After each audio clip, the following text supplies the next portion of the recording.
I thought I had the perfect marriage. Until one quiet afternoon, I overheard something that changed everything. What started as a normal day ended with a secret that would tear my world apart.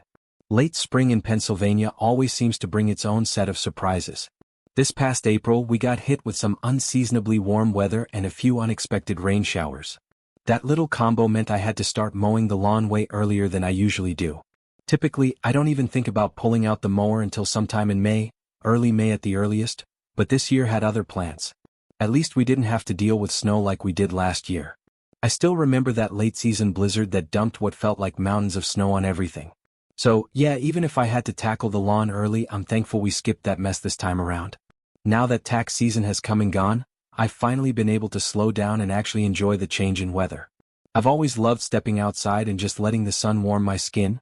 It's one of those simple things that helps me clear my head. One of the features I've always appreciated about our home is the backyard.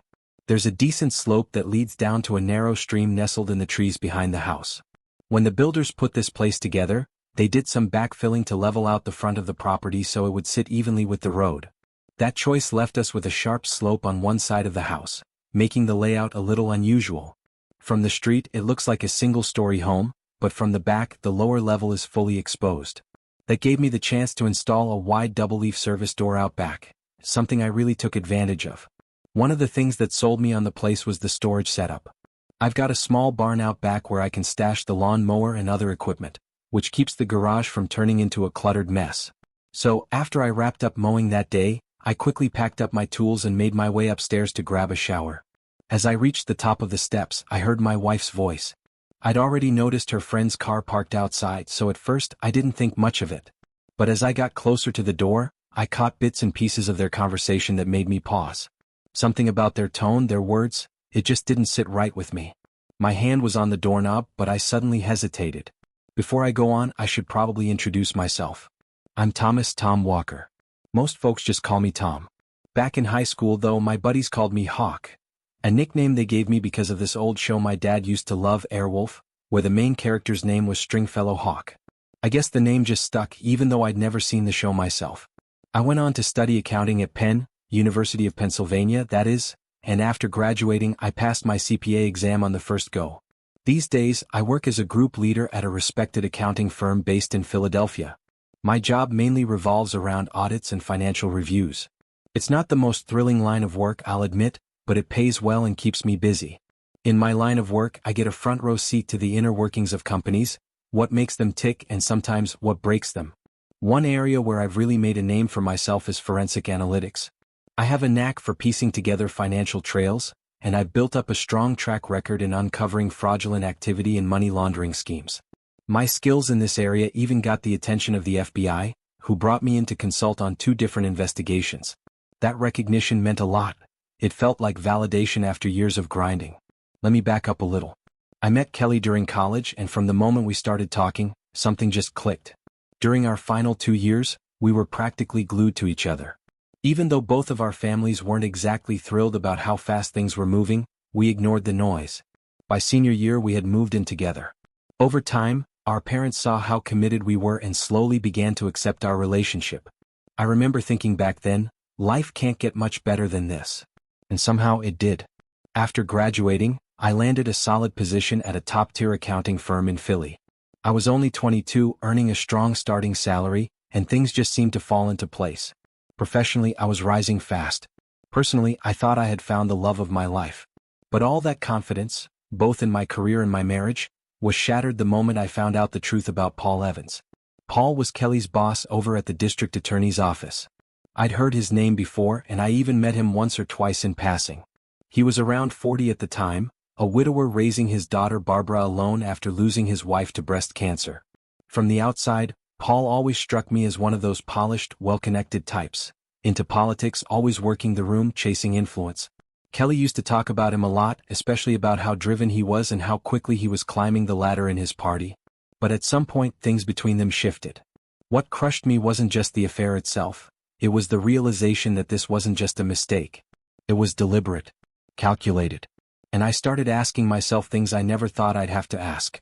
If she could hide this from me now, what's to stop her from doing it again in 10 years, when our kids are off at school or I'm away on a work trip? What if she gets bored or finds someone else who fits some new version of herself? I kept picturing that future. Divorce papers, shared custody, me paying alimony while she lives a new life built on the ashes of our old one. I've always been the kind of person who weighs risks and rewards carefully. It's how I operate in business. And suddenly, I found myself using that same analytical mindset to assess my own marriage. The worst part? The final blow came at an event I wasn't even sure I wanted to attend. It was held at a luxury horse farm, some political fundraiser or celebration. The backyard was transformed into a grand setting, with a massive white tent set up to host all the guests. I walked in and there he was, Paul Evans, stationed confidently at the entrance like he owned the place. Without a wife to play hostess, he stood there soaking up attention, smug as ever. It felt like walking into someone else's kingdom, one where I didn't belong. And deep down I knew. He wasn't just Kelly's boss anymore. It was obvious that Paul had brought his 21-year-old daughter Barbara to play hostess for the evening. She stood by his side with total confidence, greeting guests like she'd been doing it her whole life. There was a certain ease in how she carried herself, almost like she belonged in that polished political world. When it was our turn in the receiving line, Paul smiled and laid on the charm. He complimented Kelly in front of everyone, going on about how valuable she was to his team. The way he spoke made it sound like they shared more than just office projects. Later on, while I was sipping a drink, I asked Kelly about something Barbara had mentioned in passing. Something about Paul throwing unusual parties at that very estate. Kelly let out a little laugh and brushed it off like it was nothing. "Oh, Paul likes to host team meetings and strategy sessions here sometimes," she said, glancing away like she didn't want to dwell on it. "He thinks a glass of something helps people open up and be more creative. And in a bar, you never know who you'll meet." There was a pause and then she added quietly, "I've been to his house a few times. That's where I first met Barbara." She looked at me and lowered her voice. "You want to hear a little secret? Paul used to let Barbara drink before she was even of legal age." She chuckled nervously after saying it, but I couldn't ignore how casually she delivered that line. As if that sort of boundary didn't matter anymore. Margaret, one of Paul's campaign staffers and someone Kelly knew well, must have picked up on the tension. Before leaving with Paul to talk logistics for the campaign's final phase, she looked at me and said with a sheepish grin, "Sorry I stole your wife, Hawk," using the nickname my old friends still call me. She meant it as a joke, but the sting was too real. I found myself drifting away from the small knot of spouses still chatting near the fire pit. I walked across the patio around the far side of the large pool, looking for a place to think. The lights were soft and flickering from the torches nearby.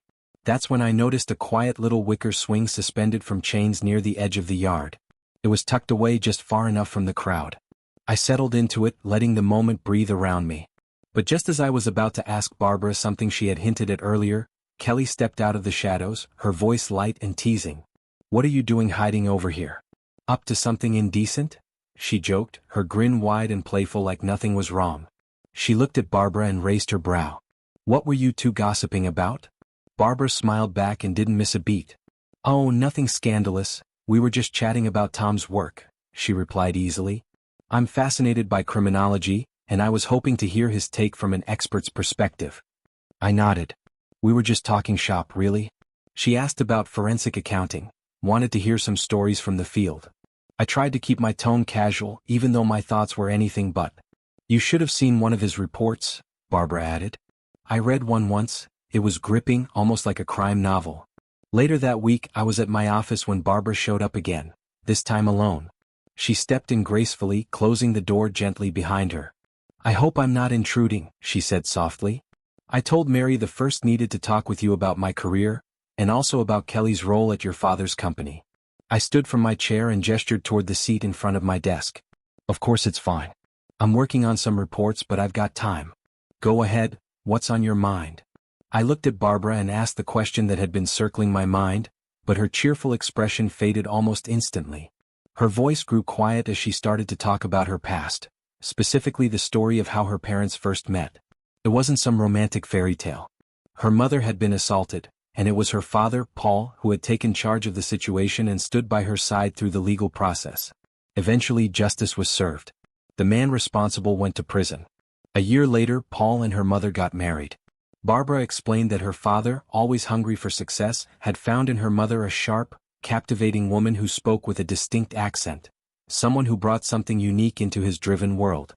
Meanwhile, her mother, who had suffered deeply, found protection and strength in Paul, who stepped into the role of not just a husband but a shield. I couldn't help but reflect on how complex their story was, pain, resilience, and duty all tangled together. And in a strange way, it mirrored the mess I found myself in now. A few years after they married, Paul had insisted that Barbara take up gymnastics. He had high hopes, Olympic-level dreams. He believed his daughter had the potential to shine on a global stage, and he pushed her hard. I told her, you could have just walked away from all of that. You could have gone to Ireland, left your father's influence behind. Barbara's face tightened. I was raised in a strict Irish Catholic household, she said. Divorce was never an option. No matter what happened, my mother held tight to her faith. Right up until the end, even as the suffering dragged on, her belief brought her peace. Her honesty struck me. There was no bitterness in her voice, just a quiet conviction. It was clear she wasn't trying to defend or betray anyone, just laying out the truth. Our conversation drifted to more personal matters. I told her how, after I learned about Kelly and Paul, I went to see a doctor to get tested for any possible infections. Everything came back clear initially, but the doctor had warned me that some issues might only show up months later. That cloud of uncertainty still hung over me. Around that same time, Kelly had packed her bags and left for a work conference in Pittsburgh. It was supposed to be just another trip, but I knew that her last face-to-face meeting with Paul had happened there. The timing alone made my stomach churn. She'd seemed restless before leaving, like she was clinging to the idea of this trip as an escape from the growing tension between us. Even though I felt betrayed, even though I didn't know what to believe anymore, my feelings hadn't completely vanished. I still loved her. That was the most painful part. The morning she left, she tried to smooth things over. "Let's talk when I get back," Kelly said gently. "But please, keep it together, okay? We need to stay focused, especially with the baby coming." She stepped forward and hugged me tightly, her kiss long and deep, like she was trying to hold on to something we both knew was slipping. I returned her kiss with the same intensity, unsure whether it was love or desperation driving me in that moment. "Have a good week," she whispered as she pulled back. "I love you," I said, grabbing her bag and handing it to her. She flashed me a quick smile, opened the front door and called out, "Bye, darling." "Goodbye, Kelly," I said, watching as she walked away. I closed the door behind her, and 30 minutes later I was still standing in the hallway, wondering if I had just watched the woman I loved disappear for good. I was riding the train back home when Kelly called. Her voice was upbeat, but I could tell she was multitasking. She said she was calling early because dinner plans were likely to keep her out late. Something about the way she said it set me on edge. I had this gut feeling that the night ahead wouldn't be quiet. Kelly wasn't the type to sit on her feelings for long. She asked how I was doing just casually, but I didn't really give her much. I muttered something vague, told her everything was fine, even though my mind was clearly elsewhere. She picked up on it right away. "What's going on?" she asked, concern creeping into her tone. I hesitated. But then, almost unwillingly, I told her I had just met with a pair of FBI agents about an ongoing investigation I was helping with.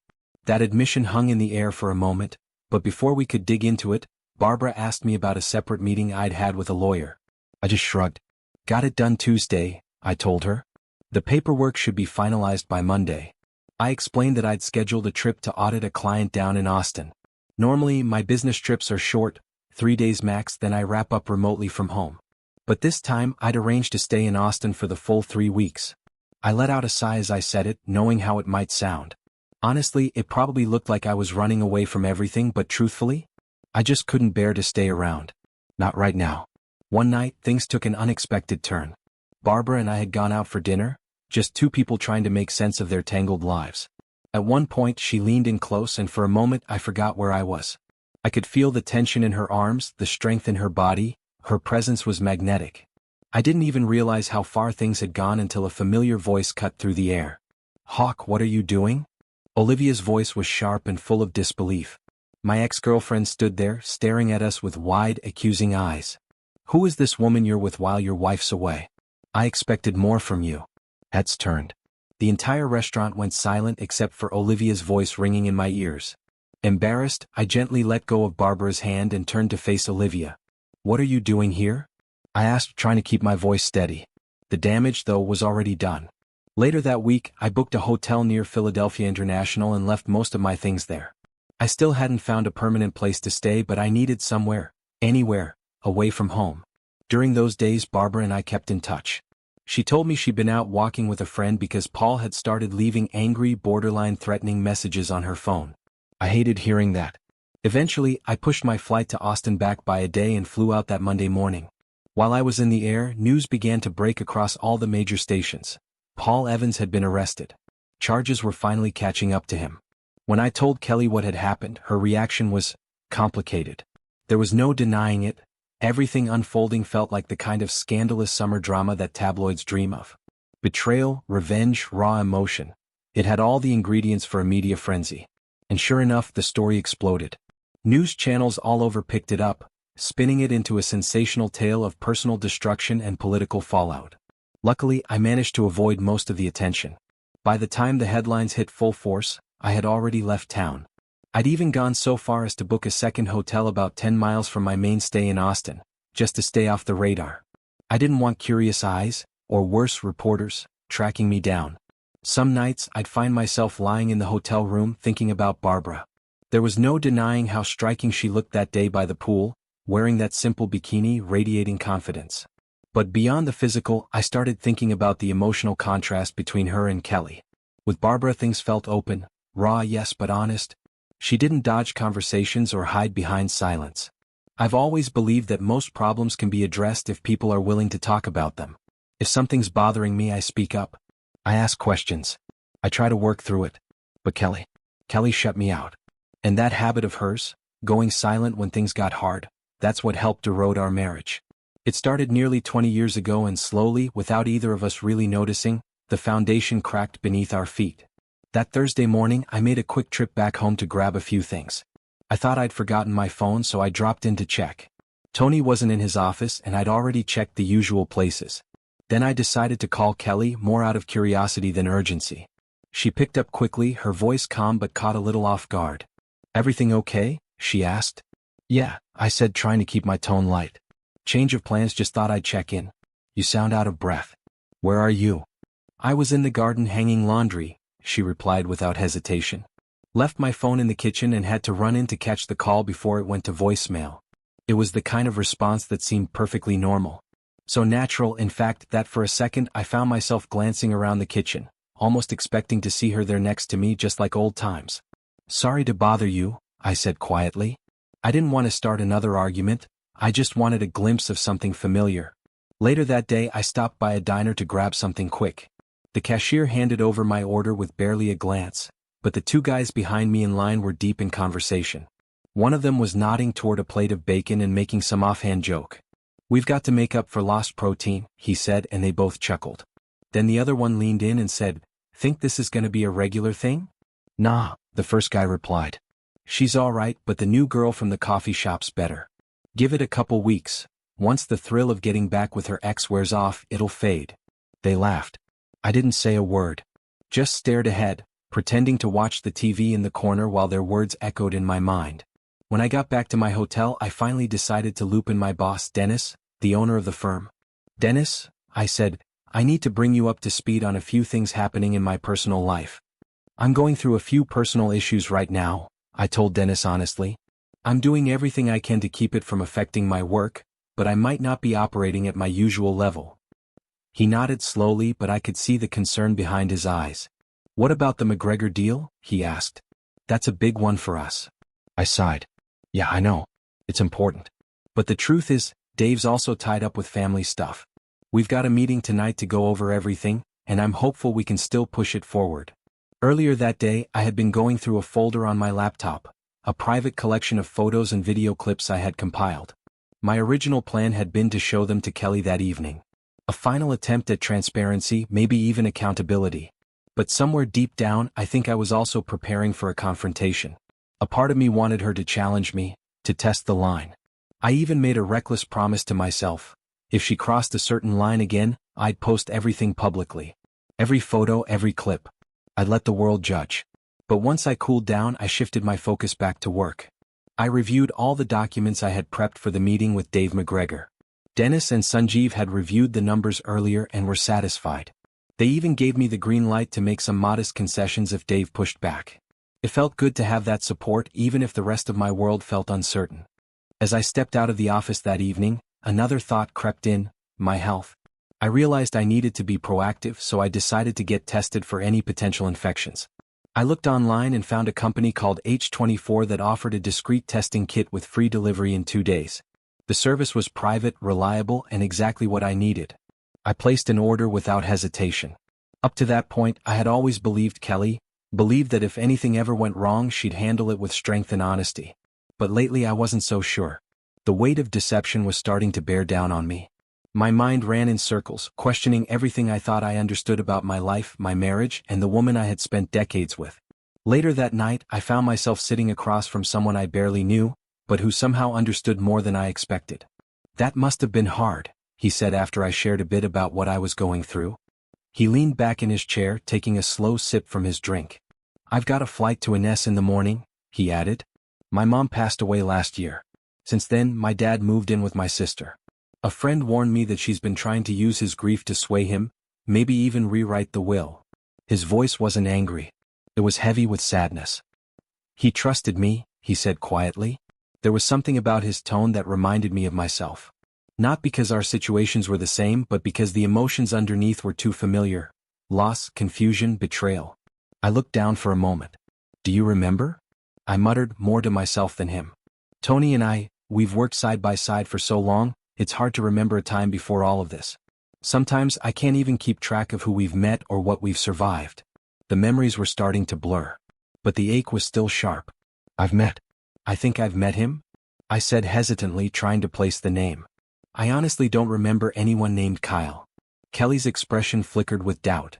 "Maybe you met him after our wedding," she offered, though she sounded unsure. "You two were at the same company for a while. He was launching some kind of social media platform around the time I was pregnant with Amy." Then her tone shifted. Offended. "I haven't been in a relationship with anyone since we got married," she said, her voice sharp. "If you're talking about sleeping with someone, well, that doesn't mean it was a relationship." That answer left me cold. I stared at her for a moment before saying anything. "So just sleeping with them doesn't count?" She didn't reply. The silence that followed said more than words. Later that evening, I sat down at my desk, pulled up the draft of a letter I'd written, and hovered over the send button. It wasn't just a message, it was a final truth. Hitting send would change everything. I was still weighing it when Carrie walked back into the room. Her face was pale, worn down by stress and the weight of what we'd been avoiding. "I'm not finished," I said, my voice strained. "You also weren't honest with me about the bachelorette party." Her face tensed and my words rushed out before I could stop them. I felt like an idiot. "All this time, I imagined you sitting around, drinking wine, laughing about your husbands. I thought you were gossiping about the silly things we do. But instead, you were out doing things I never imagined, protecting each other's secrets like it was some kind of pact." I felt ashamed. Not just for what I had uncovered, but for how much effort it took to finally see the truth. And now, that truth had its own cost. "I plan to talk to the kids this weekend," I added. "They deserve to know. And I wouldn't be surprised if they didn't want me involved in their lives the same way anymore. So you don't have to worry, I won't put you in a position where you'll need to pretend or be polite in front of anyone." She looked away, her lips pressed together tightly. "I'm sorry you felt the need to share all of this with your friends' husbands," she said finally, her voice low. "Even if I don't have the right to judge your decisions, I get why you did it." "I have to take responsibility," I said firmly. "Whatever happens next, I know that what I did or didn't do led us here." There was a long pause. The kind that makes you feel like time itself is holding its breath. "Silence is heavier than anything, isn't it?" I said quietly. Her eyes welled with tears again and she gave a small nod. "Then tell me what you know," I asked, my voice calmer now. "I promise I'll try to stay composed." Margot was sitting nearby. She looked at her husband, hesitated, then turned to Kelly. "Carrie and I were close, really close, before you two got married," she said slowly. "But the moment you started dating, everything changed. Every one of our friends could see it. You were the one. And she knew it." I couldn't help but let out a dry, almost bitter chuckle. Margot just shook her head slowly, sadness darkening her features. "I know it might seem cruel," she said, her voice quiet but steady, "but you needed to know. You may have lost a wife, and a daughter you adored, but if I hadn't spoken up, you would have spent the rest of your life giving all your love to a child that wasn't truly yours." Her words landed like bricks, each one heavier than the last. She took a slow sip from her wine, her expression distant. "I spent a long time thinking about it," she continued. And for a while I convinced myself that silence, that blissful ignorance, was the kindest path. For you, for Carrie, for the kids. But when Carrie told me she was pregnant again, something changed. It hit me like a wave. I just couldn't pretend anymore. Margot's fingers traced the rim of her glass absently as she spoke. I can't say for sure, but maybe that second pregnancy was her way of trying to fix something. Or maybe it was just another layer of the lie. Around that same time I finally got the results from age 24. No sign of any sexually transmitted infections. It should have brought me peace, and in a way it did. But I couldn't bring myself to feel thankful toward Kelly for that.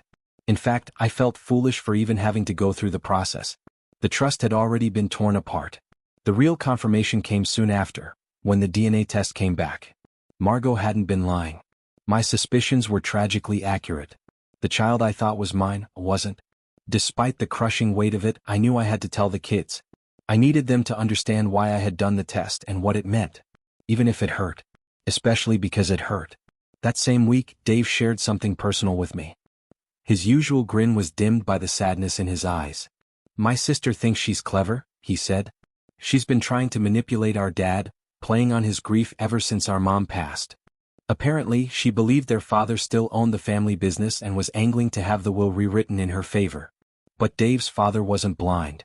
He saw through it all, and rather than confront her, he let her think she was winning. He knew that eventually, when she realized she wasn't getting anything more than what was rightfully hers, she'd leave on her own. Dave shook his head, voice heavy with disappointment. It's not about the money, he said. It's about respect. About loyalty. That thought lingered with me, especially as I thought about my own home and what it used to mean. Around that time, Carrie signed up for personal training sessions with a guy Darla had recommended. From the moment I met him, I didn't like him. There was something smug in his demeanor that rubbed me the wrong way. But Darla assured me he was the best, said he had a reputation for getting results. I didn't think much of it at first. He was just her trainer. But one day I swung by to pick her up from a session. I walked into the fitness club, through the locker area, and into the studio where they usually trained. I walked into that gym room expecting to see nothing out of the ordinary. But what I saw turned my stomach. That smug trainer, this guy I disliked from day one, was touching Darla in ways that no professional ever should. His hands were on her thighs, drifting places they absolutely didn't belong. He acted like there was no one watching, like he owned the space. And maybe he thought he did. I left without saying a word. But the image stayed with me. It haunted me. I couldn't let go of it, even though I hadn't technically seen them doing anything outright. Still, my gut wouldn't quiet down. My instincts screamed that something wasn't right. And yet, Darla's behavior didn't change. She wasn't cold, she wasn't distant, she acted just like she always had. That only made things worse. I started doubting myself. Was I just being paranoid? A jealous husband reading too much into things? I told myself to push it aside, to stop overthinking. But then something happened that confirmed every suspicion I'd buried. One morning I was getting ready for work when one of my cufflinks fell and rolled beneath the dresser. While trying to retrieve it, I noticed something odd, something that didn't belong. My curiosity got the better of me and I kept looking. That's when I realized where she had really been. We had once visited a luxury house together, belonged to some high-ranking store director named George Nelson. The place had everything, including a massive bathroom with a sauna built right into it. On a hunch, I returned there unexpectedly. I found the same opulent setup, and that second door leading to the sauna. I yanked it open without warning, and what I saw stopped me cold. There she was. My wife. Naked, entangled with a man I never would have suspected, George Nelson. An older man with a flabby frame and the kind of arrogance that comes with undeserved power. Suddenly, all those expensive engraved watches I'd noticed made sense. They were his. I just never dreamed Darla would choose him. George was the store director who'd once smiled in my face. I later found out he was also the one who'd helped her get the job. All of it, the lies, the secrecy, was so much worse than I had feared. After that, I filed for divorce. The court saw through Darla's falsehoods. She tried to twist the truth, even outright lie under oath. But the evidence didn't lie. Thanks to the thorough case my lawyer helped me build, I retained custody of our daughter and kept nearly all the property. The judge stopped short of terminating Darla's parental rights, but honestly she might as well have vanished. She never once came to visit after the ruling. Not a single call. Nothing. Months passed before I heard anything about her. I found out that the store she worked for had gone under. She'd lost her job. And that respectable director George Nelson? He'd been caught in a tax evasion scandal. They both vanished from the life they tried to manipulate.